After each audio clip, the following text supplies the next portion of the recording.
사실은 결론은 정확하게는 모른다는 얘기예요. 근데 한 가지 나타나는 거는 혈관에 엄청난 손상을 주더라. 신경합병증, 망막병증, 신장합병증을 미세혈관병증하고 대혈관병증이 있는데 실명을 유발하게 되죠. 뇌졸중, 심근경색증, 뇌출혈.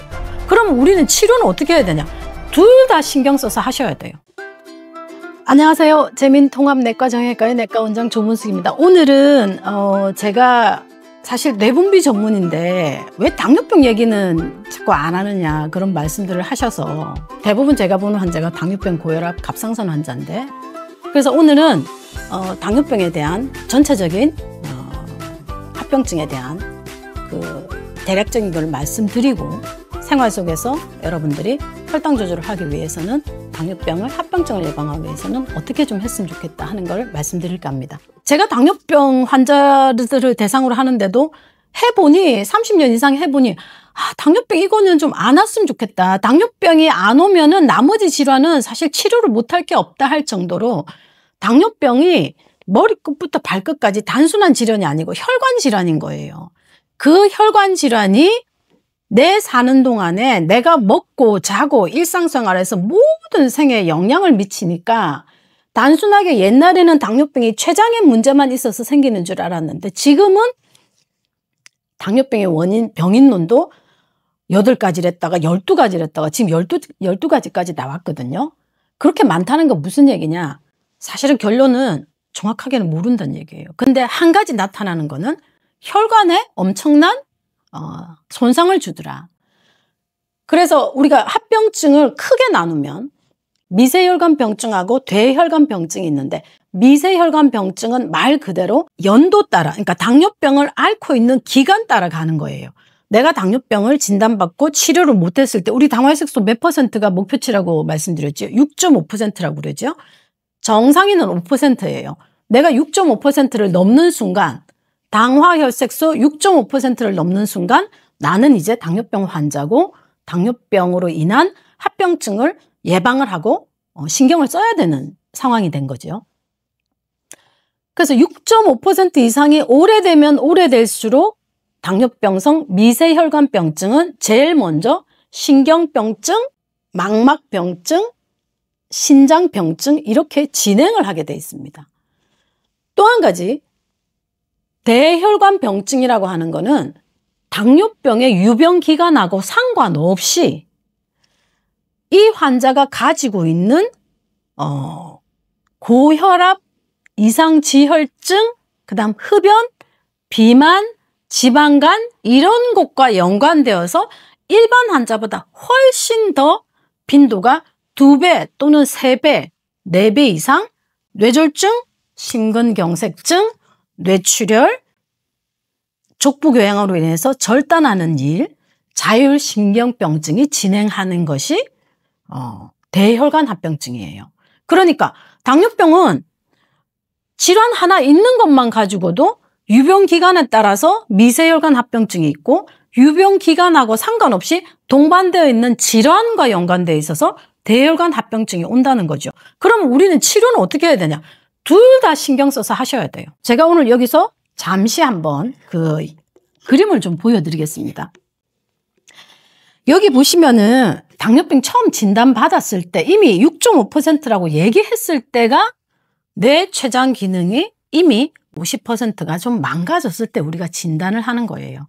그래서 제가 당뇨병은 절대 당화혈색소를 5.5 밑으로 유지해서 오지 않게 하라고 말씀드렸죠. 그러니까 6.5% 이미 돼버리면 인슐린에 문제가 생긴 게 이미 50% 이상 있다는 거죠. 인슐린 부족이든 인슐린 저항성이든 최근에 와서는 비만하고 연관되어 있는 인슐린 저항성이 훨씬 더 많습니다.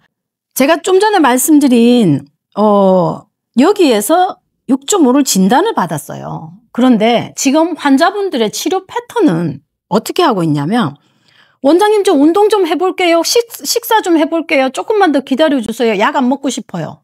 네. 한 몇 달 가요. 근데 식습관이나 운동이 별로 그렇게 썩 효과적으로 안 돼요. 이번에는 무슨 일이 많고 명절도 있고 이번에 못했어요. 한 번만 더 기다려주세요. 그렇게 해서 몇 달을 가느냐 하면 거의 한 6개월에서 심지어 어떤 환자는 1년 동안 당뇨병 진단받고 약을 안 드세요.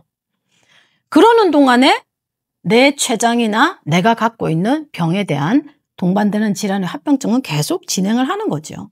자꾸 일이 어려워져요. 산이 계속 올라가는 거하고 똑같습니다. 그래서 약 하나를 그럼 제일 작은 약 먹고 싶어요. 제일 작은 약 하나 추가를 했어요.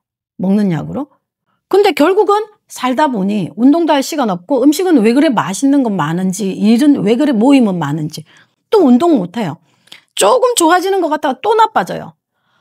아 이번에는 저 정말 운동하려고 했는데 그럼 약 하나 또 올려야죠. 요즘 약들이 워낙 좋은 약들이 많아요. 그러니까 뭐 2개, 3개 올리는 거는 그냥 기본적으로 갑니다. 가다가 나중에 안 되면 이제 더 이상 약 쓸 게 없어요. 이제 4가지 약 쓰는 건 전부 다 조합했는데 없어요. 그러면 그러면은 인슐린을 그러면 써야 돼요. 인슐린 또 맞기 싫어요. 이러고 또 몇 년 갑니다. 요 과정이 거의 이게 엄청나게 금방 올 것 같지요? 아닙니다. 환자들 치료해 보면 어떤 환자는 10년에 걸쳐서 이렇게 옵니다. 결국은 나중에 인슐린 15년째 인슐린 딱 쓰고 난 뒤에 이제 제가 혈당이 떨어지는 거 뭐 합병증은 안 오겠죠. 근데 이미 뭐 합니까? 지금 제가 여기까지 한 10년, 15년 걸린다 했죠. 제가 아까 미세 혈관병증을 말씀드렸죠.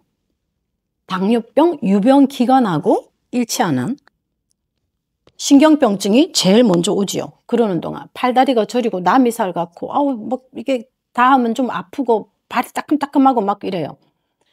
걸을 때는 괜찮은데 오히려 누워서 잘 때 막 찌르는 것 같아요. 감각도 좀 이상해요. 신경병증이 제일 먼저 오죠. 한 5년, 10년 지나면 옵니다. 그 다음에 눈 합병증이 옵니다. 전혀 증상이 없이 오니까 이게 문제가 돼요. 이미 눈은 하나가 망가진 상태죠. 더 심한 건 이제 그 다음 단계, 아까 당뇨병 유병 기간에 따라 간다고 그랬죠. 마지막에 콩팥이 나빠지는 신장병증이 있습니다. 당뇨병 합병증으로 제일 먼저 신경병증, 그 다음에 망막증, 그 다음에 신장병증은 마지막에 뭐죠? 투석하는 겁니다. 현재 사고가 아닌 이유로 단일 질환으로 투석을 가장 많이 하는 원인 질환이 당뇨병입니다. 이 부분은 당화혈색소와 일치를 합니다. 당화혈색소가 6.5%를 넘는 순간 7%를 넘는 순간 계속 진행을 하게 돼 있어요. 제가 최근에 또 본 환자분인데 10년 동안 당뇨병을 봤는데 저도 안과 다닌 적 없어요. 이렇게 말씀을 하셔서 제가 정말 좀 놀랐습니다. 안과는 반드시 1년에 한 번씩 가셔야 됩니다. 가셔서 내가 당뇨병이 있다고 말씀을 하시고 눈에 합병증이 있는지 없는지를 꼭 확인을 하셔야 됩니다. 왜? 내가 실명이 되거나 출혈이 생길 때까지 증상이 전혀 없습니다. 당뇨병성 망막증이 내가 아프거나 저 잘 보여요. 뭐 시력이 괜찮아. 이거 시력과 상관없어요. 시신경을 침범하지 않기 때문에 처음에는 시신경을 침범하지 않으니까 시력하고 상관없습니다. 주변부만 열심히 혈관이 망가져요. 그러다가 출혈이나 이렇게 삼출액이 자꾸 나오는데 치료가 안 됐을 때 시신경을 침범해버리면 그때는 우리가 실명을 유발하게 되죠. 그러니까 그때 가면 너무 늦은 거죠. 그래서 미리 안과는 당뇨병 진단받는 그 순간부터 1형 당뇨병은 급한 거는 안 돼. 2형 당뇨병으로 진단받는 순간 무조건 안과는 1년에 한 번씩 가셔야 되고요. 처음 진단받았을 때도 안과는 반드시 검사를 하셔야 됩니다. 그냥 안과 원장님들 다 아세요. 안과 선생님들은 저 당뇨병 있어요. 그러면 뭘 검사를 해야 되는지 아니까 꼭 안과는 한번 보셔야 되고요. 그 다음에 반드시 신장합병증은 그 전에 신장합병증이 가기 전 단계에 우리가 확인하는 단계가 있습니다. 마이크로 알부민유래, 미세 알부민유라고 해서 소변에 알부민이 빠져나오는 거. 이것도 역시 증상이 없어요. 검사를 해봐야 알거든요. 소변 검사, 일반 검사 그냥 우리 검진할 때 뭐 스트립으로 색깔 변하는 거 그거는 아무 도움이 안 돼요. 그거는 그냥 단백뇨가 나올 때 하는 거고요. 미세 알부민유라고 해서 반드시 현미경으로 환자의 그 소변을 받아서 미세 알부민 그 용량을 측정을 하셔서 미세 알부민뇨가 나올 때는 적극적으로 미세 알부민뇨를 없애주는 단계가 이게 가역적인 단계예요. 이게 단백뇨로 넘어가 버리면 비가역적인 단계라서 콩팥 합병증을 돌릴 수가 없습니다. 그런데 미세 알부민, 그러니까 미량 알부민이라고 하는 검사는 반드시 6개월마다 하셔서 소변 검사만 하면 되거든요. 6개월마다 하셔서 내가 미량 알부민이 나온다 그러면 빨리 당화혈색소든 혈압이든 조절을 잘 하셔서 미량 알부민율을 안 나오게 해야 콩팥으로 가는 합병증을 예방할 수 있는 지름길이 됩니다. 그러니까 내가 당뇨병이 있다 그러면 제일 먼저 6.5%를 유지를 하는 게 첫 번째인데, 그 동시에 신경합병증, 망막병증, 신장합병증을 감별하는 미량 알부민율을 반드시 검사를 하셔서 내가 현재 당뇨병의 진단을 받았을 때 합병증이 어디까지 와 있는지 꼭 측정을 하시고 치료에 임하시기를 바랍니다. 오늘 이 시간은 미세 합병증에 대한 말씀을 드렸고요. 다음번에는 대혈관병증에 대해서 말씀드리겠습니다.